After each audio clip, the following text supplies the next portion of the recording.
안녕하세요. 크리스천 영상학교를 연하는 심목사입니다. 오늘은 누가 아름다운 우리들의 교회를 천기를 벼랑으로 밀때렸는가 하는 제목으로 생각해 보겠습니다. 날이 갈수록 코로나 팬데믹의 칼날은 점점 교회로 향하고 있어요.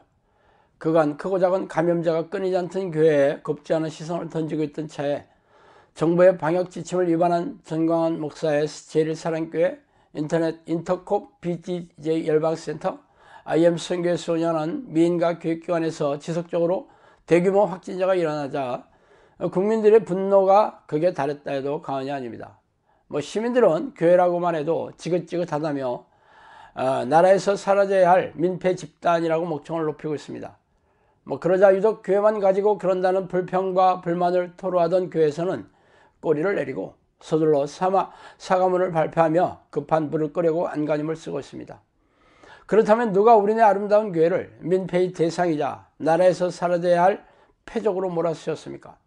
그게 교계와 교회 지도자가 아니면 누구겠어요?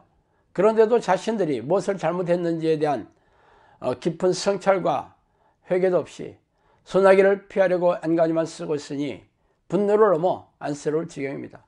그래서 오늘은 누가 아름다운 하나님의 교회를 땅에 버려 밟혀지는 조롱과 멸시의 대상으로 변질시켰는지 그 얘기를 좀 하고 싶어요.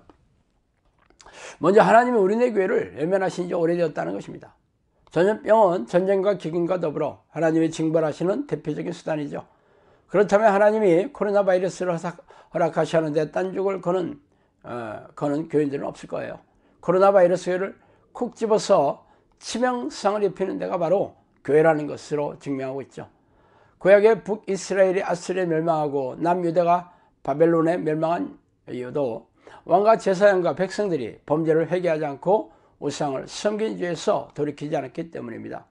바벨론의 포로 생활에서 돌아온 백성들은 다시 예루살렘 성전을 재건하고 신앙을 회복하였지만 세월이 지나 다시 변질되어 예수님이 예언한 대로 이스라엘은 로마에 패퇴하여 오랫동안 식민지 지배를 받다가 끝내 멸망당했죠. 이스라엘의 멸망의 이유는 예수의 말씀에서 어렵지 않게 알 수 있어요. 그렇다면 작금의 우리네 교회가 하찮은 바이러스에도 속수무책으로 당하며 세상 사람들의 조롱과 멸시의 대상이 되었는지 아세요? 이는 성령께서 저에게 해주신 말씀으로 제가 말씀드릴게요. 종교적인 신앙인들이 이색 종교단체인 이단에 빠질 것이다. 교회가 많이 무너질 것이다. 교회가 기도하는 것을 잊었다. 교회 이름이 땅에 떨어진 이 시대에 익지 않는 과일이 땅에 떨어진 것처럼 악취가 나고 입으로만 주여주여하고 귀신을 쫓는 일에 관심이 없고 귀신의 초청에만 몰두한다. 지금의 교회는 기름이 떨어져서 기쁨이 사라지고 있다. 기름이 성령이라는 건 다 알고 계시겠죠? 명색이 교회 지도자들이 기도를 하지 않고 있다. 오늘날의 교회는 상업적이다. 미호경이 교회 지도자들의 머리에 있다. 교단은 교세를 확장하기 위해서이고 교회는 창에 찔린 예수를 알리지 않고 업적을 알리는 데만 혈안이고 양들은 귀신들의 공격에 동안했던 쥐이고 쓸만한 양들은 귀신의 저하와 활동에 무지하고 어디로부터 왔는지 모르고 기쁨도 소망이 없는 일에 몰두하고 아버지의 뜻에 무지하다. 종이 주인의 말을 듣는 것이 당연하나 어찌된 일인지 내 이름 마다하고 자신들이 하고 싶은 일만 골라서 하고 내 양들은 길거리에서 무차별하게 학대당하는 것도 모르고 자기들만 먹고 잔치하고 있다. 교회는 자기의 뜻이 아닌 아버지의 뜻으로 사는 원칙을 가르치는 곳으로 마지막 때는 이 원칙이 사라지고 무너지며 자기 마음대로 살며 기초신앙이 무너지고 세속적이고 세상적인 잣대로 세상을 사는 물질 만등에 그야말로 인본적인 세상이 교회 안에 들어오며 이미 기초신앙이 무너진 교회들이 많다. 한국에 있는 많은 종들이 미호경에 빠졌다는 것을 알고 어깨 너머로 배운 지식인 신학교 교육을 말합니다. 그 지식으로는 나를 만날 수 없다. 자, 그렇다면 어떻게 해야 우리가 살 수 있을까요? 지금 말씀드린 성령의 말씀은 왜 하나님이 우리네 교회와 교회 지도자들을 버리셨는지 그 이유를 말씀해 주고 계시죠. 그래서 하나님은 교회 지도자들의 폐역무도한 죄악을 더 이상 지켜보실 수가 없어 코로나 바이러스를 보내신 이유입니다. 그렇다면 하나님께서 그 목적을 이루실 때까지 코로나 바이러스는 지속적으로 교회를 공격하며 무너뜨릴 것입니다. 성령께서는 교회가 무너질 것이라고 말씀하셨으며 저에게 예전에 그랬어요. 종교 탄압이 있을 때를 대비하라면서도 너희들이 골방에 숨을 날이 온다는 섬뜩한 말씀도 해주셨어요.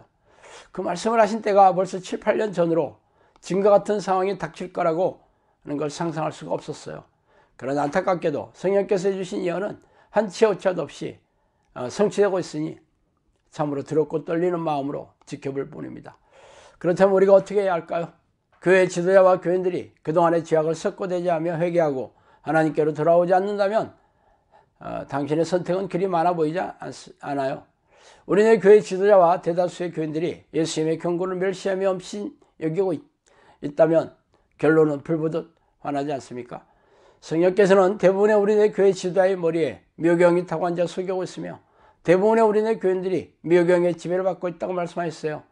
그러므로 당신과 당신의 가족이라도 살려면 형식적인 예배의식과 희생적인 신앙 행위를 반복하는 그런 종교적인 신앙 방식을 쓰레기통에 버리고 오늘이라도 골방에 들어가 기도와 말씀으로 하나님을 만나려고 몸부림을 쳐야 할 것입니다. 오래전부터 하나님께서는 저에게 너희 나라와 민족을 위해 기도하라고 했으며 선교사의 피로 얼룩진 교회를 위해서 기도하라고 말씀하셨어요.